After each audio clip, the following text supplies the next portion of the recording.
गुरुर्ब्रह्मा गुरुर्विष्णुः गुरुर्देवो महेश्वरः गुरुः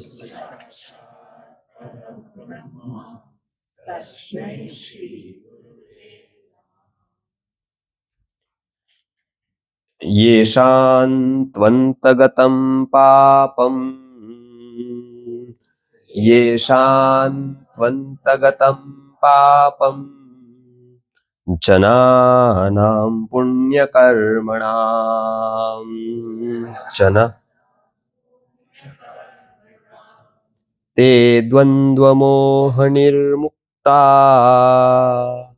ते द्वन्द्वमोहनिर्मुक्ता भजन्ते मां दृढव्रताः भजन्ते मां दृढव्रताः।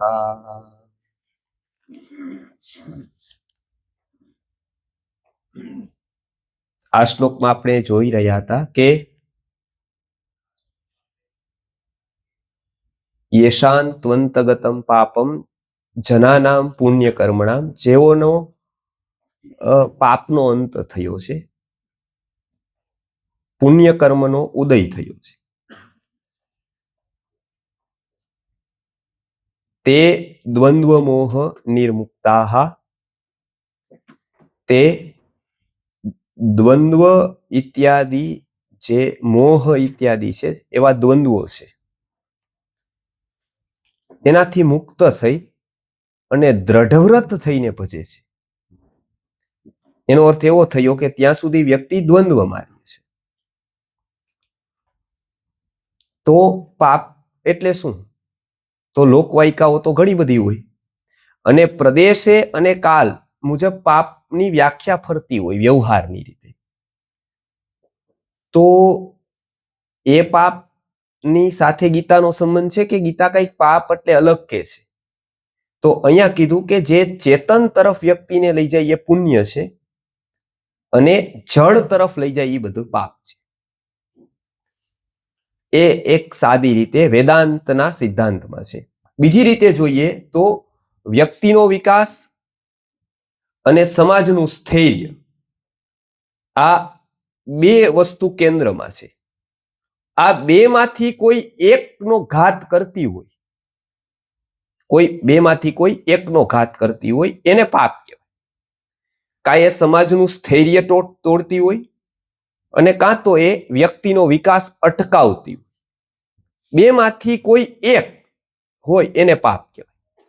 સમાજનું સ્થૈર્ય તોડતી હોય એવી વાતોને પાપ સ્વીકારાઈ જાય છે, એ સર્વ સ્વીકૃત છે. ચોરી કરવી, પરદારોપ સેવન, આ બધા જ છે જે સમાજે સ્વીકારી લીધા છે કે મેં સમાજનું સ્થૈર્ય એનાથી તૂટે છે, એ પાપ તો સ્વીકારાઈ જાય છે. પણ વ્યક્તિને વિકાસ અટકાવે એને પણ પાપ કહેવાય, એ પાપ સમાજ સ્વીકારતો નથી. કોઈ વ્યક્તિને ગીતામાં રસ લાગે દીકરાને અને એને ભણવાનું મન થાય અને આખો પરિવાર એને રોકે, આમે પાપ છે, પણ એ પાપ કોઈ માને નહીં. વ્યક્તિના વિકાસ માટે એને બાળકને સારી જગ્યાએ વાળવો જોઈએ, એ જિંદગીભર વાળે નહીં, વાળવાનો પ્રયત્ન પણ ન કરે, એ કોઈ પાપ ગણે નહીં. પરમાર્થના સત્યો એને નાનપણથી સમજાવી દેવા જોઈએ, એ કોઈ સમજાવે નહીં તો એને કોઈ પાપ ગણે નહીં. એ તો એમ કે અમે દીકરાને બધું આપી દીધું એટલે એ એવું માને કે મારું કર્તવ્ય માત્ર દીકરાને પૈસા આપવા એટલું જ પરમાત્માએ આપેલું છે કે વધારે ને વધારે કમાઈ લઉં અને એને 5 પેઢી એની આગળ સુખી થાય એવું એને ખાલી પૈસા આપે, એને વિચાર ન આપે એ પણ એક પાપ છે. એને સારા ગુરુ સાથે ન જોડે એ પણ એક પાપ છે. પણ એ પાપ સ્વીકાર ન થાય કેમ કે વ્યક્તિનો વિકાસ આપણા કેન્દ્રમાંથી ગયો. સમાજનું સ્થૈર્ય સ્વીકાર છે પણ વ્યક્તિનો વિકાસ સ્વીકાર્ય નથી. એટલે અહીંયા એવા 3 શારીરિક પાપોની વાત કરેલી હતી, 4 વાચિક પાપોની વાત છે. એટલે આપણે ત્યાં હમણાં ગણપતિ ગયા તો આરતીમાં ગાય મનસા વાચા કર્મણા. એ આની વાત છે. મનસા એટલે કે મનથી થવા વાળા, વાચા એટલે વાણીથી થવા વાળા, અને કર્મણા એટલે કાયાથી થવા વાળા. લોકોને બોલવા વાળાને ખબર નથી કે શું બોલે છે, પણ 3 કાયાથી થવા વાળા પાપ, એમાં હિંસા, ચોરી અને ચારિત્રનું હનન, આ 3 વસ્તુ આપણે જોઈતી. 4 વાણીથી થવા વાળા પાપ છે. એમાં પેલું છે અસત્ય ભાષણ, અનૃતમ એટલે કે ખોટું બોલવું. પછી બીજું છે કઠોર બોલવું, ત્રીજું છે ચાડી ચુગલી કરવી, અને ચોથું છે વ્યર્થ બોલવું. આ 4 વાણીથી થવા વાળા પાપો છે. હવે એમાં પેલું જ છે અસત્ય બોલવું. હવે આપણે જોઈએ કે જો સત્ય બોલીએ તો બીજે તો જવા દો, આપણે આપણા ઘરમાં જ ન રહી શકીએ. બધું જ સત્ય બોલી જઈએ તો રહી. ઋષિઓને વ્યક્તિને અધ્યાત્મ તરફ લઈ જવો છે અને વ્યવહાર સાચવવો છે. આ બંને વસ્તુ કરવાની છે. એટલે શું થયું કે ઋષિ મુનિઓએ અને પ્રાજ્ઞ મહાપુરુષોએ સત્યની કેટેગરીઝ રાખી કે સત્ય ગણવું. સાધારણતાથી તો સાધારણ અવસ્થામાં સત્ય એક છે કે થયું એવું કેવું, હોય એવું કેવું, છે એવું બતાવવું, આ સત્ય છે. આ તો બરાબર છે, આ ઉત્તમ જ છે, આ ઉત્તમનું જ લક્ષણ છે. અને કદાચ જગતમાં બધા જ ઋષિ મુનિઓ હોત અને પરમાર્થને પામેલા મહર્ષિઓ હોત તો ડિગ્રીઓ સત્યની ડિગ્રીઓ કરવાની કોઈ જરૂર નથી. તો આ જ સત્ય ઉપર આખું જગત હાલી છે. પણ એવું નથી. 70% લોકો તામસ વ્યક્તિઓથી ભરેલું છે, 20% જેટલા રાજસ છે, સાત્વિક માત્ર 10% જેટલા નહીં, પણ પાછા પ્રભાવી. આવું જગત છે. ત્યારે સત્ય ક્યારે કેવું, કેટલું કેવું, કોને કેવું, આ વિવેક રાખવો પડે. કેમ? તો કે ભાઈ એક ટંકી, કોઈ મોટો ટાંકો આવે પાણીનો, અને બધા લોકો પાત્રો લઈને દોડે, એક વાટકો લઈને જાય. ઓલો ફૂલ ફોર્સમાં આમ પાણીનો ચાલુ કરે નળ, તો વાટકો ભરાય? કેમ કે પાણી તો કેટલું બધું છે, પાત્ર નાનું છે. હવે એટલી ગતિમાં વાટકો રાખે તો પાણી જાય ખરું, પણ ટકે નહીં, તરત બહાર નીકળી જાય. એટલે એને નળમાં ભરવો પડે. મોટો હાંડો કે બેડું કે ટાંકી હોય તો એ ત્યાં ભરાય. વ્યક્તિ એના પાત્ર પ્રમાણે જ સત્ય સ્વીકાર કરી શકે. પાત્ર ન હોય તો સત્ય સ્વીકાર ન કરી શકે. પરમાર્થના સત્યોને સ્વીકાર ન કરી શકે. દરરોજ જોવે પણ સ્વીકાર ન કરી શકે. દરરોજ જોવે કે આ પચે કેમ, કોઈને ખબર નહીં. શરીર ચાલે કેમ, કોઈને ખબર નહીં. લોહી બને કેમ, કોઈને ખબર નહીં. શ્વાસોશ્વાસ કેમ ચાલે, કોઈને ખબર નહીં. એક વાતમાં કઈ ખબર જ ન પડે ને આ એમનેમ જ ચાલતું રહે. છતાં પણ એને કોઈ દિવસ એવું ન થાય કે આની પાછળ કોઈક રહસ્ય હોય, અને છતાં એ કહેતો રહીએ કે ભગવાન કઈ છે જ, હું કોઈને માનતો જ નથી. આવું કઈ હોય જ નહીં. શરીરની પોતાના શરીરમાં થવા વાળી એકઈ ક્રિયા એ જાણે નહીં, અને છતાંય જાણવાની જિજ્ઞાસા એને જીવનભર થાય. કોઈ એને વાત કરે તો એને પોતે ગાંડો ન લાગે, વાત કરવા વાળો ગાંડો લાગે કે આને પકડાઈ ગયું છે ક્યાંકથી બરાબરનું, એટલે આની જ વાત કરે છે. ત્યારે કેમ કે પાત્રતા ડેવલપ નથી કરી. હવે નથી કરી તો શું થાય? તો કે એ કરેલી નથી તો બીજા જન્મે આ પાત્રતા એને ન મળે. શક્યતા પાત્રતાની છે પણ હવે એ મળે નહીં. પશુઓની કેમ? પાત્રતા ડેવલપ ન કરી. એટલે અહીંયા કહે છે કે આ પાત્રતા જેમ જેમ ડેવલપ થાય એમ એમ ઉપરના સત્યો સમજાતા જાય. એમાં પેલું છે પારમાર્થિક સત્ય. એ દેશ, કાલ, પરિસ્થિતિથી નિરપેક્ષ છે. કોઈ પણ દેશ છે, કોઈ પણ કાલ છે, ને કોઈ પણ પ્રકારની પરિસ્થિતિ છે, એ સત્ય જ છે. જેવી રીતે આત્માનું હોવું, પૂર્વજન્મ પુનર્જન્મનું હોવું, આત્માના વિકાસક્રમનું હોવું, પંચકોશનું, મનુષ્ય શરીરમાં 5 કોષનું હોવું, 5 ઇન્દ્રિયનો વિકાસક્રમનું હોવું, અસત્યની સાથે પાપનો સંબંધ હોવો, સત્યની સાથે પુણ્યનો સંબંધ હોવો, મનુષ્ય સાથે દેવલોકની ગતિનો, પશુલોકની ગતિનો સંબંધ હોવો, આ બધા જ શાશ્વત સત્યો છે. આ એવું નથી કે કોઈ માને તો આ સત્ય, ન માને તો એના માટે છૂટ. એ માને કે ન માને આ છે જ. એ એના માનવા ન માનવા ઉપર નિર્ભર નથી. એ દેશ, કાલ, પરિસ્થિતિથી નિરપેક્ષ છે. કદાચ કોઈક આખો સમાજ એક દિવસ માનતો હતો, આજે અડધો સમાજ 5-10% માને છે, ને એક દિવસ એવો પણ આવે કે કોઈ ન માને, અને કદાચ એવું પણ થાય કે બધાય માનવા માંડે. આ બધી જ પરિસ્થિતિમાં જે છે એ એવું જ રહે. એને કહેવાય સનાતન સત્ય. એ સનાતન સત્યનો જો કોઈ ઉહાપોહ કરે, એ ન માને, તો એ પેલું પાપ એને એ લાગે કે એ એક તો માનતો નથી, અને બીજું એ પ્રરૂપણા કરે. એવું કે ઈશ્વર નથી, પુણ્ય નથી, પાપ નથી, આત્મા નથી. એનું સાંભળીને બીજો વ્યક્તિ વિચારતો હોય એના વિશે એ બંધ થઈ જાય. કે મોટી વ્યક્તિ આવું કહે કે આવું કઈ છે જ નહીં, તો પેલો વ્યક્તિ માની લે કેમ કે આમાં લોકો વિચારવા વાળા ઓછા છે, માનવા વાળા જ વધારે છે. માનવા વાળાની સંખ્યા લાખોમાં છે. એટલે તો આ બધી જ વસ્તુઓ ચાલે છે, પ્રભાવવાળી બધી વસ્તુઓ ચાલે છે. તો એવું બને, પેલી વાત. પછી બીજું શું? તો કે આવું બીજું નથી. બીજું શું છે? તો કે દેશ, કાળ, પરિસ્થિતિ પ્રમાણે ફ્લેક્સિબલ થાય. અત્યારે સારું લાગે પણ પછી ન લાગે, એવા ઘણા સત્યો છે. જેવી રીતે આપણને એવું લાગતું હતું કે આપણે ડિગ્રી લઈ લેશું, એન્જિનિયર થઈ જશું એટલે સુખના દિવસો આવી જશે, લગભગ આપણને કોઈ દુઃખ નહીં, સેટ થઈ જશું. અને લગભગ અપસેટ પછી જ થયા વધારે. પછી એવું લાગ્યું એક ટાઈમે કે લગ્ન થઈ જશે ને ત્યાં સુધી તકલીફ છે, લગ્ન થાય પછી શું એક સેટ થઈ જાય જીવન. બરાબર? આ સૌથી મોટું અસત્ય સાબિત થઈ ગયું આજે. પછી જ સૌથી મોટા લોકો અપસેટ થયા, ત્યાં સુધી સેટ હતા. પછી એમ એક દીકરા દીકરીઓ થઈ જાય, પછી સેટ થઈ જાય. થોડાક દિવસ એ બરાબર લાગે, પછી પાછા અપસેટ થઈ જાય. પછી દીકરા દીકરી સામા થાય પાછા, ત્યારે બહુ દુઃખ લાગે કે આના કરતા ન હોય તો સારું. પાછા એ વયા જાય ત્યારે ઓર દુઃખ લાગે કે આના કરતા મેં નો કીધું હોત તો સારું હતું, હતો એવો હતો તો ખરા ગમે તે. આ હંમેશા આપણું મન બદલતું રહીએ, એટલે ત્યારે લાગવા વાળા સત્યો બદલાતા રહીએ. એને વેદાંત કહે છે પ્રાતિભાષિક સત્ય.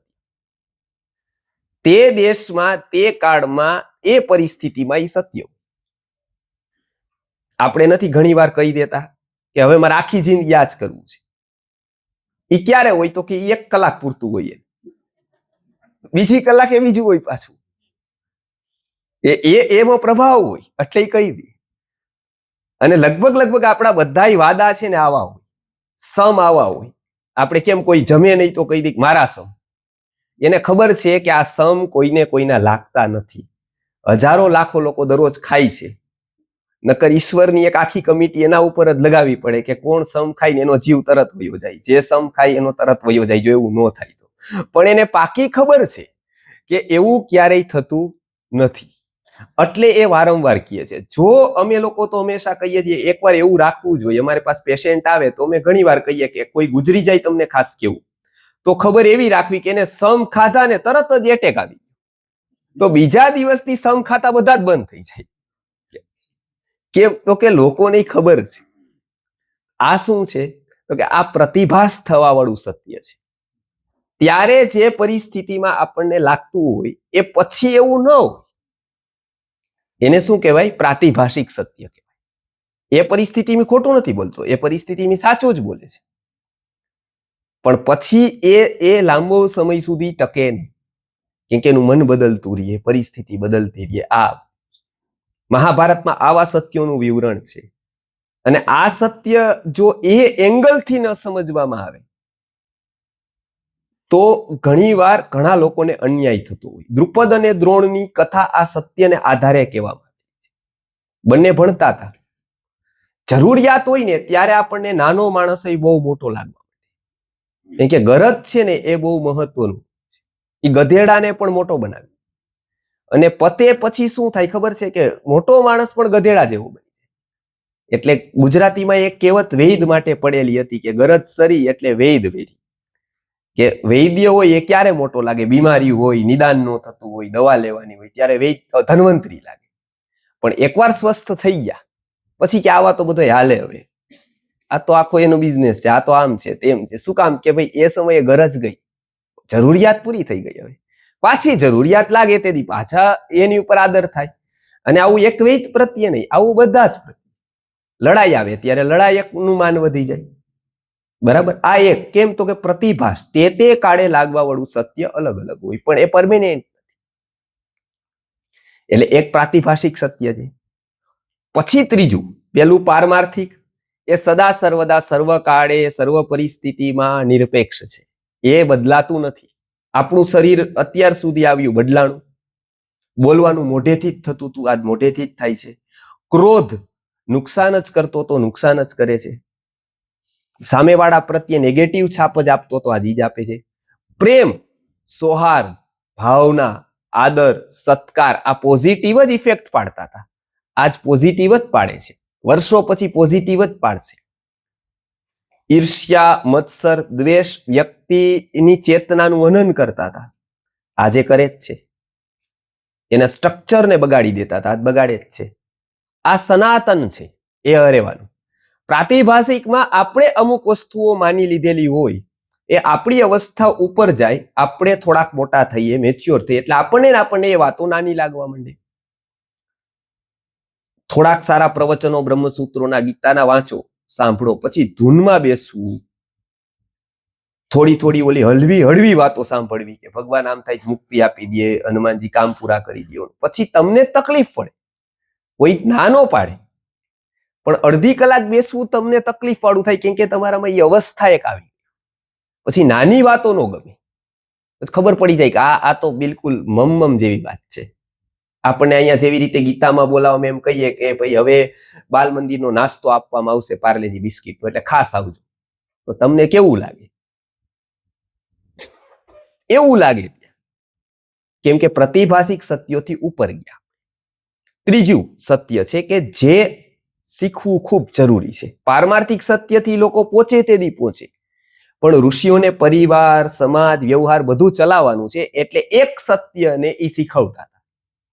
એ સત્ય હતું વ્યવહારિક સત્ય. એના ઉપર લગભગ આખી દુનિયાના વ્યવહારો ચાલે છે. ગુરુકુલમાં પેલાના કાળે અમે જ હતા ત્યારે પણ સમાજના કામ કરવાની એક ટ્રેનિંગ આપવામાં આવતી, કે અત્યારે આપણે જોઈએ કે અતિથિ સત્કાર સમાજમાંથી ગયો, ઘરમાંથી ગયો, તો આપણે કહીએ કે આવા ઘરેથી અતિથિ સત્કાર નથી, કેમ કે ઓલું કેવી રીતે રહેવું, કેવી રીતે બોલવું, એ કોઈને ખબર નથી. પણ સામે પક્ષે અતિથિનો પણ એટલો જ દોષ છે, કેમ કે એને અતિથિ કેમ થવું એ એને નથી. ત્યારે એક એની ટ્રેનિંગ આપવામાં આવતું, જ્યારે તમારે બીજાની સાથે વ્યવહાર કરવાનો પ્રસંગ આવે, કેમ કે બહાર જશો એટલે આવશે, ત્યારે ગુરુકુલના બાળકોને શીખવામાં આવતું કે કોકની ઘરે જ્યારે જશો અતિથિ થઈને, ત્યારે કેવો વ્યવહાર કરશો? ત્યારે કહેશો કે ભાઈ નહીં, મારે તો શેનું શાક, બટેટાની જ બાધા છે, તો કે તો ઉભા રહ્યો, હું અલગ મૂકું, તો કે આ બસ બે મૂકજો, કે કાળી કઢીને સફેદ પૂરી, એટલે રોટલી ને ખીર કરજો, મારા માટે અલગ કરજો. તો બહુ દિવસો સુધી એ રહે. ત્યારે વ્યવહારનું શિક્ષણ શું અપાતું હતું કે જ્યાં જાઓ છો, જે પરિસ્થિતિમાં, જે ઘરે, એને અનુરૂપ થઈ જાવ, એ એક શિક્ષણ આપવામાં આવતું હતું. બહેનોને આ શિક્ષણ જરૂરી, પ્રચારકોને પણ આ શિક્ષણ જરૂરી. પછી બીજી પરિસ્થિતિમાં કેટલીક વાર એવું બને કે આપણે ત્યાં રાત્રે 11, 11:30 પહોંચ્યા, ખૂબ ભૂખ લાગી છે, સામેવાળી વ્યક્તિ થાકેલી છે, સૂઈ ગઈ છે, આખું ઘર સૂઈ ગયું છે, એ ઉઠે એટલે કે જમવાનું બનાવી દઉં. હવે સત્ય શું છે? તમને ભૂખ લાગેલી છે, પણ પેલાના આંખમાં ઊંઘ છે, તો શું કેવું જોઈએ? જો ભૂખ લાગી જ છે એવું કહી દઈએ તો બરાબર, તો એને જમવાનું બનાવવું પડે. બરાબર, એ લગભગ આવું 2-3 વાર થાય તો સંબંધને પૂર્ણ વિરામ મુકાઈ જાય. બરાબર, આવું જ થાય. બરાબર, એટલે શું ત્યારે કીધું કે ત્યારે તમને ભૂખ લાગેલી હોય છતાંય શું કહેવાનું કે નહીં નહીં, ખૂબ પેટ ભરેલું છે, હમણાં જ જમીન આવ્યું છે, ત્યારે એ સત્ય થઈ જાય, અસત્ય નથી. બે કારણથી, એક તો એ નિર્દોષ છે અને બીજું કે એ પરિસ્થિતિથી અનુકૂળ છે, પરિસ્થિતિથી વિપરીત હતું જો એને એવું કીધું તો એમાં બહુ તકલીફ નથી. ત્યારે એને પચે એવું છે, એને મજા આવે એવું છે, એને સરળ લાગે એવું છે, એટલે કહી. આ જ્યારે પ્રચારકો તૈયાર કરે ગુરુકુલમ કા બીજા, ત્યારે આ ટ્રેનિંગ એને આપવામાં આવે કે ક્યાંય પણ જવાનું થાય તો તમારે કેવી વાત કરવી. કોઈક આદર્શને માને છે, એ ખોટું છે, તરત ન કહી દેવાય કે તમે જેન માનો એ ગુરુ ખોટા છે, તો તરત ત્યાં જ પૂરું થાય. તો એ કે તમે બહાર નીકળો. એની સાથે ધીમે ધીમે સંબંધ થાય, પછી બધા પક્ષ જોવે, એનું માઇન્ડ સ્વીકારવા માંડે, પછી એક પક્ષ કહેવાય, એ સ્વીકારે તો બીજો પક્ષ કહેવાય. સ્વીકારની ભૂમિકા ના આવે ત્યાં સુધી સત્ય કહેવાય નહીં. આ જે કંટ્રોલ છે, સંયમ છે, એ પણ જરૂરી છે. ત્યારે આ કહેવાય છે વ્યવહારિક સત્ય, કે વ્યવહારમાં વ્યવહાર જોઈને કેવું. આ પણ બાળક છે તો એને બધું જ ન સત્ય કહી દેવાય, પણ એની જેવી જેવી રીતે ડેવલપ થાય એ રીતે જાણવા માંડે, શીખવા માંડે, એવી રીતે એને ધીમે ધીમે કહી.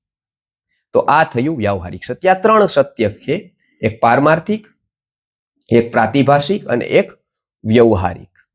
આ ત્રણ સત્યોની વાત છે, એ કેટેગરીઝ છે, બરાબર. આ એક હવે આ સત્યમાં પારમાર્થિક સત્ય પ્રધાન છે. એનાથી આપણે જેટલું વિપરીત કરીએ છીએ એ બધું જ અસત્ય છે. આત્માને નથી માનતા, આ પુણ્યને નથી માનતા, એ મુજબ આચરણ નથી કરતા, માનીએ છીએ મુજબ કરવાનો પ્રયત્ન નથી કરતા, તો એ પાપમાં આવે. આ પહેલી વસ્તુ છે, કેમ કે એ આપણી ચેતનાનું અધોકરણ કરે, નીચે તરફ લઈ જાય. આ પહેલી વસ્તુ થઈ ગઈ. બીજી વસ્તુ શું છે? કઠોર બોલવું. કે વાણી છે તો કઠોર બોલવું, તો એને મન દુભાય કોઈને. હવે જો આટલું જ લેવામાં આવે તો અખો, તુકારામ, નરસિંહ મહેતા અને કૃષ્ણ આ બધા કઠોર બોલતા દેખાય, અને એર હોસ્ટેસ જેટલી પણ છે એટલી મધુર બોલતી દેખાય. તો એવું થાય કે ગીતા તો ઈ જીવે છે, આ લોકો નથી જીવતા. એ થેન્ક યુ, વેલકમ એવું કરતા દેખાય. આ એમ કેતા દેખાય મોઘાશા મોઘ કર્માણો મોઘ જ્ઞાન આવી ચેતસા. આ કઠોર બોલતા દેખાય. તો કઠોર કોને કરું? તો કે બે વસ્તુ. સિદ્ધાંતનું પ્રતિપાદન કરવાનું હોય ત્યારે કઠોર બોલે તો ચાલે, વ્યક્તિગત શિક્ષણ આપવાનું હોય ત્યારે કઠોર બોલે તો ચાલે. ગુરુ નરમ થાય તો કોઈ દિવસ શિષ્યો તૈયાર જ ન થાય. એનો ડર એક રહેવો જોઈએ ગુરુ. એ એમ કે જો હું લેસન કરીશ તોય ભલે, નહીં કરીશ તોય ભલે, ગુરુ હંમેશા પ્રસન્ન જ છે, તો કોઈ દી કરે જ નહીં. કેમ કે વ્યક્તિનો સ્વભાવ એવો છે કે હંમેશા સહેલું ચૂઝ કરે, હંમેશા સરળ શું એ ચૂઝ કરે. આપણે અહીંયા સત્સંગનું ઓપ્શન રાખીને પછીથી રાખીએ કે ગ્રીનલેન્ડ ચોકડી કાં તો ચોટીલા છે, ક્યાં રાખવો જોઈએ? તો બધા કે અહીંયા રાખો. સરળ પાસ કર્યું આપણે એટલે. તો બધી જ જગ્યાએ આપણું મન શું કરતું હોય? સરળ નહીં. તો વિદ્યાર્થીઓને એમ કહેવામાં આવે કે 8 વાગે 9 વાગે જ્યારે ઉઠવું હોય ત્યારે ઉઠવાનું, જ્યારે ખાવું હોય, પૂરી સ્વતંત્રતા તમને. તો કોઈ દી એનું ઘડતર ન થાય. મિલિટરીમાં એવું કરે તો ભારત પાછું પરતંત્ર થઈ જાય. એટલે ત્યાં નિયમ ચોક્કસ હોય, કેમ કે એમાં ઘડતરનો પાર્ટ હોય. ત્યારે ગુરુએ કઠોર થવાનું. પણ એ કઠોર ક્યાંથી હોય? બહારથી હોય. અંદરથી તો મૃદુ જ હોય, અંદરથી તો નરમ જ હોય. માતા પિતા છે એને પણ બાળક પ્રત્યે કઠોર થવા, પણ ક્યાં? બહારથી. એને એવું લાગવું જ હોય કે મારું અનુશાસન કરે છે કે નહીં, આવું ન જ ચાલે. જો એવી કઠોરતા બહાર બતાવો તો એનો કંટ્રોલ થાય. અંદરથી તો મૃદુતા છે પણ બહાર કઠોરતા બતાવવી પડે. કંપનીઓ ચાલે છે, જેટલા વ્યવસ્થાપનો ઓર્ગેનાઇઝેશન ચાલે છે, એમાં બધામાં મુખ્ય વ્યક્તિનું કઠોર હોવું બહુ જરૂરી બની જાય. મેનેજર નરમ હોય તો કોઈ કામ જ એનું કઠોર, કેમ કે એમને કામ લેવાનું છે અને સામેવાળાને કામ કરવું નથી, એવા પાસે જ લેવાનું. એટલે એનું કઠોર હોવું જરૂરી છે. ત્યારે આ કઠોરતા વ્યવહારિક છે. પણ જો અંદર દ્વેષ આવે, જો અંદર ડંખ રહે, એવી કઠોરતા પાપ છે. અંદર કોઈ કોઈ વ્યક્તિઓ ડંખ રાખતા હોય, દ્વેષ રાખતા હોય, દ્વેષ અને ડંખથી રહેવા વાળી કઠોરતા પાપ છે. એ જે ક્રિટિકલ વાણી છે, ક્રિટિસાઇઝ કરે એવી વાણી છે, અપમાન કરે એવી વાણી છે, એ ખરાબ છે. કેમ કે એ ટેવ પાડે છે બોલવાની. પણ સાધારણ રીતે અનુશાસનની વાત છે, સાધારણ રીતે ઘડતર કરવાની વાત છે, કંટ્રોલ કરવાની વાત છે, વ્યવસ્થા ચલાવવાની વાત છે, ત્યારે કઠોર કરે તો એમાં કઈ વાંધો નથી, એ જરૂરી બી છે. તો આ બીજી વસ્તુ કરી દીધી કે શેના કારણે કઠોર થાય છે એ મહત્વનું છે. પછી ત્રીજું, ચાડી ચુગલી કરવી. યોગ્ય વ્યક્તિને યોગ્ય વાત કેવી.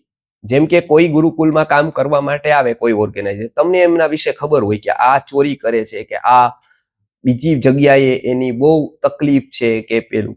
હવે એના વિશે કેવું જોઈએ કે ન કેવું જોઈએ? તો કે હા, જોઈ ત્યાં જોઈન થાય ને મોટું નુકસાન કરે, એનાથી બચાવવા માટે કેવું જોઈએ? તો એ ચાડી નથી, એ ચુગલી નથી, પણ એ વ્યવસ્થાનો ભાગ છે. પણ કોઈના પ્રત્યે દ્વેષ હોય અને એકની વાત બીજે કેવી, બીજો સંબંધ નથી ને અંગત વાતો બીજાની કેવી, એ ચાડી. આપણને કેટલાકની અંગત વાત ખબર છે, પણ આપણે એને કહી દેવી બીજે, તો એ ચાડી કહેવાય, તો એ ચુગલી કહેવાય. કેમ કે એ કહેવાની જરૂર નથી, એને શેર કરવાની જરૂર નથી, એની અંગત વાત છે, એને લાગશે તો એ કરશે. અને કેટલાક લોકો એવા હોય છે કે જે પ્રશ્નો જ ખોટા કરે છે, એટલે તમે જવાબ આપો એવા કે ભાઈ તો શું કહેવાનું, તો કે તો સ્પષ્ટ નહીં કહેવાનું. મોઘમ એટલે કે સ્પષ્ટ નહીં, પણ અસ્પષ્ટ અથવા તો ખબર નથી. તો આ ત્રીજું છે, ચાડી ચુગલી કરવી એ. અને ચોથું છે વ્યર્થ બોલ. એટલે સંબંધ વગરની જે વાતો બધા લોકો બહાર કરે છે, ઓટલે વાહ ત્યાંનું શું થયું, ત્યાં શું થયું, એનાથી શું થાય છે, સાર્થક વાત કરવાનો સમય નથી. અને વ્યર્થ વાતો વધતી જાય એટલે સાર્થક વાતમાં રસ ઓછો થતો જાય. તમે જોયું એ? જો તમે એવી વાત સાંભળતા રહ્યો, એવા દ્રશ્યો જોતા રહ્યો, સિરિયલ, પિક્ચર, એવી જ વાત સાંભળતા રહ્યો ને મનને એવી ટેવ પડી જાય ને પછી થોડીક કઠિન વાત મન ન સ્વીકારી શકે. થોડુંક સાંભળવાની કેમ કે આદત પાડી. મન એક આદત જનરેટ કરે છે. આપણે જેવું સાંભળીએ છીએ, જેવું જોઈએ છીએ ને એક હેબિચ્યુઅલ થાય છે, એ હેબિટ પડે છે આપણને. પછી એનાથી ઊંચામાં રસ ન પડે, પછી એનાથી નીચામાં રસ પડે, પછી ઓર આપણને થાય કે હજી નીચું જોઈ લઈ કઈ, પછી એનાથી થાય કે હજી નીચું, કેમ કે મનની ગતિ નીચે છે. પુરુષાર્થથી ઉર્ધ્વીકરણ થાય છે. એટલે આ એક મહત્વનું છે કે એવી મનને ટેવ પાડવી. એ કોનાથી પડે છે, તો કે એ વ્યર્થ બોલવાથી પડે છે. અલક મલકની વાતો જે કે છે ને, એમાંથી કોઈનું કઈ જાય નહીં, પણ એમાંથી વ્યક્તિના જ મનને એવી આદત પડે, એને કારણે એ જળ તરફ જાય, એટલે એ પાપ છે. એટલે આ એક 4 પ્રકાર થઈ ગયા. એ છે વાણીના. હવે આ 4માં કેટલાક પ્રસંગો આપણે એવા બને, મહાભારતનું જ ઉદાહરણ લઈએ તો શું થાય છે કે કૃષ્ણ છે, યુધિષ્ઠિર છે, એને વ્રત છે કે ભાઈ શું કીધું તું એને, કે ભાઈ હું સત્ય જ બોલીશ. પણ અશ્વત્થામાં મરાયો એવું કેવું જરૂરી હતું? તો પાંડવ પક્ષે વિજય થાય, તો ધર્મ સત્તા ટકી રહે. એટલા માટે એમને કીધું કે આવું કહેવાનું છે કે અશ્વત્થામાં મરી ગયો છે, હાથી, એનું નામ પણ અશ્વત્થામાં, તો કે આવું કહેવાનું છે. યુધિષ્ઠિરે એવું કીધું, કેવું કીધું કે અશ્વત્થામાં હતા. પ્રશ્ન થયો, હવે એ સમયે મહાભારતકાર કે શું વિચારવું જોઈતું હતું કે કેટલીક વાતમાં પ્રશ્ન પડે ત્યારે શું વિચારવાનું, હેતુ, પરમાર્થ અને પાછળની ભૂમિકા વિચારવાની, અત્યારની નહીં. પાછળ શું છે, એનો ઇતિહાસ શું છે, એ ત્યારે આપણા મનને જ ક્લિયર થઈ જાય કે સત્ય શું છે. કેટલીક વાતો સત્યની એવી હોય કે આપણું મન સ્વીકારી ન શકતું. ત્યારે શું જોવું, તો કે ત્યારે પાછળ જોવું. કે અત્યાર સુધીની વાત સાચી કે ખોટી. ઋષિમુનિઓ એનું ઉદાહરણ આપ્યું. ઋષિમુનિઓએ કીધું કે અમે જે બધી વાત કરેલી ને, સ્વર્ગની, નરકની, પુણ્યની, પાપની, આત્માની, આવી બધી જ વાત કરેલી, આ તમને બેસશે નહીં. કેમ કે રોજબરોજના જીવન વ્યવહારમાં એવું નથી, એટલે તમને બેસવાની નથી આ. તો કે તો સેમ્પલ શું આપવું? તો માનવું કેમ? ખબર કેમ પડે? ચોખા બધા ચડી ગયા છે કે નહીં એ જાણવું હોય તો બધા ચોખા જોવાય કે 2 દાણા જોવાય? તો કે 2 દાણા જોઈ લો, પછી આપણે ચેક કરી લઈએ કે આ 2 દાણા બરાબર, એટલે આપણે શું માની લઈએ કે બધા જ ચોખા બરાબર છે. 2 દાણા એ આપણા હાથમાં આવે, હાથમાં આવીને આપણે ચેક કરીએ, એવા દાણા આપે, કઈ તળિયાના દાણા ના આપે, ઉપરના દાણા આપી દઈએ, એ જોઈ લઈએ એટલે ખબર પડી જાય કે ઓકે છે, બાકી બધા જ ચોખા ચડી ગયા છે. એટલે એને સેમ્પલ આપ્યા. એને કીધું કે હું બહારની સૃષ્ટિની વાત કરું છું તમને, જે તમે કોઈ ગમે ત્યારે ચેક કરી શકો. એવું કહીને એને વનસ્પતિ સૃષ્ટિની આખી વાત કરી. એ કે ચેક કરો, હું કહું છું એવું છે કે નહીં, આ વનસ્પતિના ગુણ હું કહું છું એવા છે કે નહીં, પ્રાણીમાં ચેક કરી લ્યો, હું કહું છું એવા પ્રાણીના ગુણ છે કે. અને આજે આપણે લેબ ટેસ્ટ કરીએ તો એવા જ નીકળે કે જેવા કીધા. મૂળના એવા નીકળે, પર્ણના એવા નીકળે, ફળના એવા નીકળે, સીડના એવા નીકળે, એટલું જ આયુષ્ય નીકળે, એવો જ સ્વભાવ નીકળે. એ રોગ ઉપર એવું જ કામ કરતું દેખાય, અમુક એવા જ રોગ કરતું દેખાય. ખબર પડે કે ઓકે, આને ખબર પડેલી, મતલબ એની પાસે એવું કંઈક છે કે જેની આને ખબર પડી ગઈ. હવે આપણને ખબર નથી ત્યારે શું કરવાનું કે ચેક થઈ ગયું, એટલે હવે એ જે આત્માની વાત કરે છે બરાબર છે. કે આ જાણી લીધું છે, આપણે ચેકિંગ અહીંયા જ કરી શકીએ છીએ. ઓનું તો ચેક કરીએ એવી આપણી ભૂમિકા જ નથી, એવી અવસ્થા પણ નથી આપણી. એટલે કૃષ્ણએ ત્યારે યુધિષ્ઠિરને કીધું કે આ તમે બોલો. યુધિષ્ઠિરના અનુભવથી, માન્યતાથી આ વિરુદ્ધ હતું. એ એવું એને એવું હતું કે જેને મને આજ સુધી સત્ય શીખડાવ્યું, સત્યનું મહત્વ શીખડાવ્યું, એ વ્યક્તિએ આજ મને અસત્ય બોલવાનું કહે છે. એટલે એ કેવી રીતે બોલું? એ પ્રશ્ન થયો એને. આ હવે જોજો, એને પ્રશ્ન સત્ય અસત્ય ઉપર છે જ નહીં. ધર્મ અને સત્ય અને અસત્ય બે સામસામે હોત તો પસંદગી સહેલી હતી સત્યની, પણ અહીંયા 2 સત્યોની વચ્ચેની પસંદગી હતી. ધર્મ અને સત્ય સામસામે હતા. અહીંયા પસંદગી કોની? યોદ્ધા તરીકેના ધર્મની કે આચરણ, અત્યાર સુધી આચરણ કરેલા સત્ય? આ એના મનમાં ગળમથલ થઈ. આવું ઘણીવાર આપણા જીવનમાં પણ થાય. ત્યારે સમજાય નહીં, ત્યારે કરવાનું શું? ત્યારે યુધિષ્ઠિરને એવું લાગ્યું કે આ કેવી રીતે હું બોલી જાઉં. અને દ્રોણાચાર્યને વિશ્વાસ એક ઉપર જ હતો, બાકી બધા ફ્લેક્સિબલ હતા. એને ખબર હતી કે બાકી બધાને બોલાવી શકાય. કોઈ લોકો ખૂબ ફ્લેક્સિબલ હોય, એને બહુ બદલતા વાર ન લાગે, એ નોટ આપી તો બદલી જાય. થોડીક આમ કંઈક, હવે તમે આપણામાં પણ એવું હોય, દ્રઢતા ન હોય તો બહુ આપણને વાર ન લાગે. આપણે અહીંયા આવવા નીકળ્યા, શરદી તાવ છે તો ઘરવાળા લોકો કે હવે પછી ઠંડી લાગી જશે ને તાવ આવશે તો ગીતા નહીં બચાવે પછી, એટલે કે હાલો સારું થયું, મૂકી દઈએ. એમાં દ્રઢતા જોઈએ કે ઓકે, આમાં એક દ્રઢતા. આપણા કોઈ પણ સારું કામ કરવા જઈએ ત્યારે તમારે જોવું, 2-3 લોકો રોકવા વાળા હોય, મિનિમમ 3, મેક્સિમમ તો અત્યારે કદાચ 3000 થઈ જાય. આ ન કરાય, આવી રીતે ન કરાય, આવી રીતે કઈ થાય નહીં. બરાબર છે કે ભાઈ આવડો મોટો દરિયો ખારો છે ને એમાં તમારું એક ખાંડની ગુણી નાખી દયો તો શું ફરક પડી જાય? બરાબર. તો અમે એવી રીતે કહીએ કે ભાઈ એક આખો દરિયો દૂધનો ભરેલો હોય અને 1 ડબ્બો લીંબુનો રસ નાખી દઈ તો ફરક પડી જાય કે ન પડી જાય? ખાંડ નાખવાની વાત જ નથી, અલગ જ નાખવાની વાત છે, વિપરીત જ વસ્તુ નાખવાની વાત છે, લીંબુ જ નાખવાની વાત છે તો ફરક પડે. ભલે ને એક આખું બેરલ ભર્યું હોય, પણ એમાં 1 ચમચી પણ નાખી દો લીંબુ તો પરિવર્તનની પ્રક્રિયા શરૂ થઈ જાય. ભલે દૂધ ગમે તેટલું, 1 ચમચી લીંબુનો રસ અસર તો કરે, એક બેરલ થી દૂધ હોય તો. એમ કે એ વિપરીત સ્વભાવ, એ પરિવર્તન કરવાની શક્તિ એ લીંબુના રસમાં છે. એ પરમાણુને આંત ભેદી દે અને આખું સ્ટ્રક્ચર દૂધનું ફેરવી દે. ધરતી પોષણ ગમે તેટલું આપે, પોષણ આપવા માટે શ્રેષ્ઠ.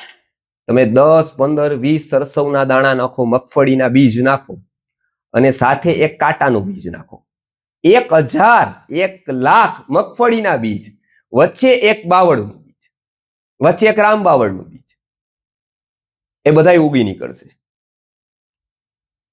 ધરતી પોષણ કરી શકે, પરિવર્તન ન કરી શકે. એ 1,00,000 વચ્ચે પણ બાવળનું બીજ તો ઉગે જ, કેમ કે એનામાં શક્તિ પોષણ કરવાની ખરી, પરિવર્તન કરવાની નથી. પરિવર્તન કરવાની શક્તિ બીજી જગ્યાએ છે, પોષણ કરવાની શક્તિ બીજી જગ્યાએ છે. આ પરિવર્તન કરવાની જે શક્તિ છે એ મહત્વની છે. અહીંયા એમને એમ કીધું કે આવું બોલી જાઓ, આ ધર્મનો પ્રશ્ન છે. એટલે યુધિષ્ઠિરે હવે સમય જ નહોતો વિચારવાનો, એટલે એને કહ્યું કે અશ્વત્થામા હતઃ, એટલું તો બરાબર જ હતું. હવે એમને કહ્યું કે નરોવા કુંજરોવા, એ ધીમેથી બોલ્યા. સત્યનિષ્ઠા ટકાવવા માટે એમને એટલું કહ્યું કે જેથી કરીને કૃષ્ણ ખોટા નીકળે તો હું તો ખોટો ન જ નીકળું. અનૃતનું પાપ જો હોય, જો આ ખોટું હોય તો એ ખતવાવું કૃષ્ણના નામે જોઈ, મારા નામે. એટલે એને ધીમેકથી બોલ્યા. આ અહીંયા એને કીધું કે નરોવા કુંજરોવા. આટલું બોલતા જે એનો રથ ઉપર ચાલતો તો સત્યના પ્રભાવથી એ નીચે આવી ગયો. નીચે આવી ગયો એટલે કેટલાય એની મીમાંસા કરી. આપણે કહીએ કે જે કાર્ય પૂરું થાય એટલે એની સમીક્ષા કરાય. અહીંયા આપણે આ મોટો કાર્યક્રમ પૂરો થાય પછી સમીક્ષા કરાય, ક્યાં ભૂલ થઈ, શું સુધારવા જેવું હતું. જો એવું ન થાય તો આગળ ડેવલપમેન્ટ ન થાય, એટલે એની સમીક્ષા કહેવાય. સમ વત્તા ઈક્ષા એટલે બરાબર જોવું ચારે તરફથી. હવે જે સુધારો લાગે એ સુધારો. એટલે હવે સમીક્ષા બેઠી કે શું થયું, નીચે કેમ આવ્યો રથ. ત્યારે બધા સામાન્ય દ્રષ્ટિવાળા લોકોએ કીધું કે જીવનભર સત્ય બોલ્યા હતા, આજે અસત્ય બોલી ગયા દ્રોણને કારણે. પછી દ્રોણે શસ્ત્ર છોડી દીધા, એ બરાબર, કેમ કે ધર્મરાજા કે એટલે એ પાકું. જો યુધિષ્ઠિર ને બ્રહ્માંડની તાકાત અસત્ય ન બોલાવી શકે, એ એટલો વિશ્વાસ સામેના પક્ષના લોકોને હતો યુધિષ્ઠિર ઉપર. આમાં નીચે આવી ગયું એટલે પ્રશ્ન થયો કે આવું શું કામ થયું. સામાન્ય લોકો હંમેશા સામાન્ય ગણિત કરતા હોય, એટલે એને સામાન્ય જ કારણો નજરમાં આવે. એટલે એ અસામાન્ય કારણ કહેતી વખતે એનું કહ્યું કે આ પહેલી વાર આવું કર્યું ને એટલે એનો રથ નીચે આવ્યો. પ્રાજ્ઞ ઋષિ મુનિઓએ કીધું કે ના, એ વાત નહોતી. વાત એવી હતી જેના તરફથી સત્ય સમજ્યા આજ સુધી જેટલું આવતું હતું એ અનુકૂળ અનુકૂળ અનુકૂળ અનુકૂળ અનુકૂળ સત્ય આવતું. આજે જે સત્ય હતું ને એ પ્રતિકૂળ. આજે સત્ય જ હતું પણ આજે બેસે એવું નહોતું. પણ એને જોયું હોત કે આ 999 સત્યો અહીંથી જ આવ્યા, એ અનુકૂળ હતા. પણ આજે એવું છે કે આજે પ્રતિકૂળ છે, એને સત્ય તરીકે જ સ્વીકારવાનું હતું. પણ આમના મનમાં બેઠું નહીં. એટલે શું છે કે ત્યાં સુધી તર્કની જરૂર હતી, અહીંયા શ્રદ્ધાની જરૂર. એ નો રહી, એટલા માટે એને શું કહી દીધું, નરોવા. એ જે પ્રતિકૂળ સત્ય ન સ્વીકારી શક્યા એને કારણે નીચે આવ્યું. કેમ કે ત્યારે સત્ય પ્રતિકૂળ હતું. આપણા જીવનમાં પણ આવું બને. અનુકૂળ સત્યો, અનુકૂળ પરિસ્થિતિ, અનુકૂળ કૃપા, આવું ઘણી જગ્યાએ બને. ક્યારેક ક્યારેક જીવનમાં એવી ઘટનાઓ બને કે ક્યારેક પ્રતિકૂળ સત્યોને પણ આપણે સ્વીકારવા પડે. આપણને ન ગમતી પરિસ્થિતિને પણ એવી જ હસતા હસતા સ્વીકારવી પડે. આ શિક્ષણ ન હોય તો પ્રભુ પ્રત્યે સૌહાર્દ અને શ્રદ્ધાનો ભાવ ટકી શકે નહીં. કેમ કે બધી જ પરિસ્થિતિ, બધા જ સત્યો આપણા જીવનમાં અનુકૂળ આવે નહીં. કદાચ ભવિષ્યના અનુકૂળતા માટે અત્યારે આવતા હોય તો આપણને અનુકૂળ લાગે નહીં. એ ભવિષ્યની અનુકૂળતા માટે અત્યારે પ્રતિકૂળ આવતા હોય, પણ એવી જોવાની આપણી દ્રષ્ટિ ન. એટલે અહીંયા એવું કહે છે કે આ સત્યના ઉપદેશમાં પ્રતિકૂળ લાગતા સત્યોનો પણ સ્વીકાર કરો. એના માટે આપણા મનને તૈયાર કરો. આ બહુ મોટી વાત છે કે એના માટે મનને તૈયાર કરવા માટે શું કરવું પડે, કે કેવું મન જોઈએ, તો કે એના માટે પાપ રહિત મન જોઈએ. તો કે પાપ રહિત મન એટલે કેવું? તો કે મન પાપ રહિત એટલે મનના મુખ્ય ત્રણ વાતથી મનને મુક્ત રાખવાનું છે. પરદ્રવ્યેષુ અભિધ્યાનમ મનસા અનિષ્ટ ચિંતનમ વિતતઃ અભિનિવેશશ્ચ ત્રિવિધમ માનસમ સ્મૃતમ. ત્રણ પ્રકારે માનસિક પાપોની વાત છે. એ સત્યને પામવા અને મનને જો એ કરી દીધું તૈયાર આપણે, તો બાકી બધું જ સહેલું છે. મુખ્ય પ્રશ્ન જ શેનો છે? મનનો છે.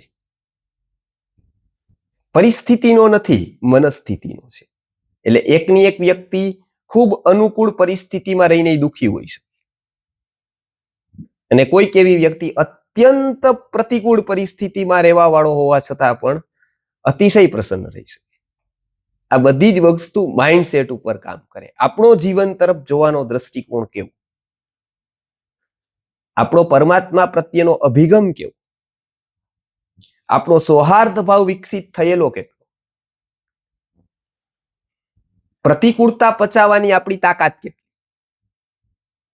આ બધી જ વસ્તુઓમાં આપણું મન કામ કરે. એટલે મનને જે સૌથી વધારે નુકસાન કરે એવી ત્રણ વાતોનું વર્ણન આપણે આવતા વખતે જોવાના છીએ. આજે આપણે વાણીથી થતા 4 પાપો જોયા. એમાં પેલું અસત્ય બોલવું, ન હોય એવું દેખાવાનો પ્રયત્ન કરવો, આ પણ અસત્યમાં આવે. પછી તો કે કઠોર બોલવું, કઠોરતા રાખવી, સંવાદ જે વ્યવસ્થાને જોડવા વાળો છે, જે પ્રત્યેકે શીખવાનું છે. આજે પરિવારમાં એ શિક્ષણ હોત તો આટલી બધી ફેમિલી કોર્ટ ન હોત. પરિવારમાં સંવાદ કેવી રીતે કરવો, જે પોતાની ભૂમિકા ભગવાને આપેલી છે એને શ્રેષ્ઠ રીતે નિભાવવી, એ સંવાદથી થઈ શકે. વહુ હોય એને વિચારવાનું હું શ્રેષ્ઠ વહુ કેવી રીતે. અધ્યાત્મ તોડવાનું કામ નથી કરતો, અધ્યાત્મ જોડવાનું કામ કરે છે. ગુરુ ઉપરની ભૂમિકા એ છે, એથી એને અલગ જીવન જીવવાનું. નીચેની ભૂમિકા એ વ્યવહાર છે, પરિવાર છે. એ જો બરાબર કરશે તો કેટલાક લોકો એ સીડીથી ઉપર જઈને ચડી શકશે. કોઈ સંસારથી ફ્રસ્ટ્રેટ થયેલા માટે અધ્યાત્મ નથી, પણ એ પાર થયેલા માટે જ અધ્યાત્મ છે. કેમ કે એ વગર એની મનસ્થિતિ જ બને નહીં. વહુ છે એને વિચારવાનું, સાસુ પ્રત્યે હું અન્યાય તો નથી કરતી, પતિ પ્રત્યે મારો કોઈ પણ પ્રકારનો અન્યાય તો નથી, એવું સાસુ એ વિચારવાનું કે વહુ પ્રત્યે તો મારો કોઈ પ્રકારનો અન્યાયનો અભિગમ નથી. બે માટે યદી કરવું પડે તો બંનેને વિચારવાનું. જે વધુ મોટો હશે એ વધુ વિચારી શકશે, અને જે વધુ મોટો હશે એ વધારે સહન કરી શકશે. કેમ કે સહન કરવાનો પાર્ટ હંમેશા મોટાના ભાગે જ આવે છે. અમારે ત્યાં બહેનોની શિબિર થતી હતી. એ શિબિરમાં જેનું ઘડતર થયું છે 1 મહિનો સુધી, એના એવા કોઈ દિવસ સમાચાર ના આવ્યા કે એના સાસુની જગ્યાએ જઈને, એના સસરાની જગ્યાએ જઈને એને કોઈ ઝઘડો કર્યો. વિશ્વનાથ ગુરુજીનું આ પ્રમાણપત્રનું સર્ટિફિકેટ એટલું વેલ્યુએબલ હતું કે જ્યાં કોઈ યુનિવર્સિટી PhD નું કે MPhil નું કે MSW નું સર્ટિફિકેટ આવી ગેરંટી સાથે, એવી ગેરંટી સાથે આપતા હતા કે આમાંથી કદાચ મારો અંશ પણ આવ્યો હોય ને તો એને વ્યવહારમાં તમારે કંઈ કહેવું નહીં. કેમ કે આ વ્યક્તિના ઘડતરની એક પ્રક્રિયા છે ને, એ થવી જ જોઈએ. નાનપણમાં જો એને સંવાદનું શિક્ષણ નથી આપ્યું તો એને બોલતા નહીં આવડે, એને સંવાદ કરતા નહીં આવડે, એની વાણી કઠોર થતી જશે, એ ક્યાંય સંવાદ નહીં સાધી શકે, પ્રતિકૂળ પરિસ્થિતિમાં રહી નહીં શકે. અને કેટલીક વખત ઝઘડા કરીને આવતા હતા ત્યારે ગુરુજી પૂછતા હતા કેટલી સાસુનું સહન કરશે, એટલે કે 1નું. તો સીતાને જોજે એને 3નું કહ્યું, અને મારું જોજે હું 30નું કહ્યું. કેમ કે જેની ઘરે જાય ત્યાં સહન કરવાનું. પોતાના મુજબ તો શાક જ ન બન્યું હોય, પોતાના મુજબ રોટલી ન બનેલી હોય, પોતાના મુજબ છતાંય હસતા હસતા જ સ્વીકારવાની પરિસ્થિતિ કે હું 30નું સહન કરું દરરોજ. ગમતું કઈ હોય જ નહીં. જ્યાં જવાનું, જે પ્રદેશમાં જવાનું, જે ઘરે જવાનું, હવે ત્યાં ન ગમતી 25 વાતો થતી હોય, અને છતાંય એટલા જ હસતા હસતા એને સ્વીકારી લેવાની. એમાં એને ફરિયાદ નહીં કરવાની, અને જો કરે તો બીજી વારે જઈ ન શકે. અંતે એના તરફથી મળવું જોઈએ એવું તો મળે જ નહીં. એવી અપેક્ષા લઈને જાય તો બીજી વાર ન જઈ શકે. પણ એક જ છે કે એને કેમ પમાડવું, એને કેવી રીતે હું સદવિચાર આપવું. આ એક જ વૃત્તિ જો દ્રઢ થયેલી હોય ને તો જ આવા કામ થઈ શકે. નાના નાના વાતમાં જેનો ઉત્સાહ વયો જાય, લાગી આવે, મગજ ફરી જાય, તો એનું તો આ કામ જ મિલિટરીમાં એવા લોકોને લીએ વારંવાર એમ કે ભાઈ ઘરની યાદ આવે છે, ઘર કી યાદ આ રહી છે, તો એને કે તું ઘરે વયો જ આવે. આપણે અહીંયા બેઠા છીએ એનું કારણ કોક 4 વાગે ઉઠે છે, કોકની ટ્રેનિંગ એવી થાય છે કે એને વિચારવાનો સ્કોપ જ નથી કાંઈ, એને આજ્ઞા જ ફોલો કરવાની છે. આપણે દિવાળી મનાવતા હોય એની એમ કે હું અહીંયા આવી જાઉં, ખૂબ તમારી યાદ આવે છે, તો એનું કર્તવ્ય છે, તો આપણે ન મનાવી શકીએ દિવાળી. ત્યારે આ પણ એક કસરત, એક ઘડતર છે જીવનનું. પ્રત્યેક વ્યક્તિ એવું વિચારે ભગવાને મને કયો રોલ આપ્યો છે, અને એ રોલ માટે, એ રોલને મેં ન્યાય આપ્યો આજ સુધી આપણને સારી પરિસ્થિતિ મળી. હજારો લોકોને ન મળે એવું પંચેન્દ્રિય પૂર્ણ શરીર મળ્યું, આપણે એને ક્યારેય ન્યાય આપ્યો? કેટલાક પાસે આંખો નથી, જોજો. હવે એક પ્રોગ્રામ બુધવારે છે, હમણાં એક હેન્ડીકેપ વ્યક્તિ છે, 2 થી પગ જ નથી, દર અઠવાડિયે કે 15 દિવસે એક સેમિનાર કરે છે, એને મોટિવેશનલ કે જે બી એ જાણે છે, બંને પગ નથી. આવા ઘણા ઘણા ઘણા લોકો મેં જોયા છે. અને જેમ જેમ હું જોતો ગયો ને, જેમ જેમ હું અંધોને જોતો ગયો, અપંગને જોતો ગયો, જેમ એની ચિકિત્સા કરતો ગયો, આટલી ફાઇલો ભરાય, જેમ જેમ જોતો ગયો ને, જીવનમાં એક પરિવર્તન આવતું ગયું. ફરિયાદનો ભાવ નીકળતો, એની તરફ જોતો, મારી તરફ જોતો, ત્યારે થતું ગયું ફરિયાદનો ભાવ નીકળતો ગયો. મને તો કોઈ ફરિયાદ નથી. આવું આપણે ક્યારેય આપણા તરફ જોયું? ભગવાને આપણને પંચેન્દ્રિય પૂર્ણ શરીર આપ્યું, એનો ક્યારેય આપણે ન્યાય તોડ્યો? એનાથી મેં શું કર્યું? કયું સત્કર્મ એવું કર્યું ત્યાં જઈને કહી શકું? એવું શું કર્યું? એવું કયું અધ્યયન કર્યું મેં કે જે આને ન્યાય અપાવી શક્યો? એવો મારો કયો વ્યવહાર રહ્યો, કે એવી મારી કઈ ઉદારતા રહી? આનો વિચાર કરવા માટેનું મન તૈયાર કરવા માટે 3 દોષોથી મુક્ત મન કરવું, જેથી કરીને મનની શક્તિઓ પૂર બહાર ખીલે. એ કોઈ સ્પીકરના મોટિવેશનથી કોઠા યાદ રાખવા વાળા મોટિવેશનલ સ્પીકરના વ્યાખ્યાનો સાંભળીને ખીલતી નથી. એ મનને દોષ મુક્ત કરવાથી ખીલે છે. એ જ્યારે ક્યારેય આપણે કર્યું નથી, એટલે મનની એ શક્તિની આપણને ખબર નથી. એ 3 દોષ એટલે કે પેલું એવું છે, પરદ્રવ્યેષુ અભિધ્યાનમ, બીજાની વસ્તુઓ ઉપર અભિધ્યાન હોવું. મનસા અનિષ્ટ ચિંતન, ઈર્ષ્યા, મત્સર વગેરે અનિષ્ટ ભાવોનું ચિંતન કરવું. અને ત્રીજું વિતથ અભિનિવેશશ્ચ, એટલે કે વૃથા એવો અભિનિવેશ વારંવાર કરવો. આ 3 દોષો મનમાં એવા સંકળાયેલા છે કે એની સર્જરી માટે અધ્યાત્મ જરૂરી છે. જો એકવાર એની શરૂઆત થાય એટલે મનમાં ક્યારેય ન પામેલી શાંતિનો, ક્યારેય ન જોયેલી પ્રસન્નતાનો અને ક્યારેય ન અનુભવેલી હળવાશનો અનુભવ થાય. કૃપાના અનુભવ કરવા માટે આવું મન તૈયાર કરવું જરૂરી છે. આ મનના 3 દોષોથી પ્રાયઃ આજ સમાજ આખો ઘેરાયેલો છે. એટલું જ નહીં, આ દોષ જેનામાં સૌથી વધારે વ્યાપ્ત છે એવા ક્રિકેટરો અને એક્ટરો જ આપણા આદર્શો બની ગયા છે, આપણી યુવા પેઢીના આદર્શો છે. ત્યારે આ મનનો રોગ ચોમેર વ્યાપ્ત છે, ત્યારે મનને આવા દોષોથી મુક્ત રાખવા માટે આ 3 દોષોને આપણે આવતા વખતે સમજશું.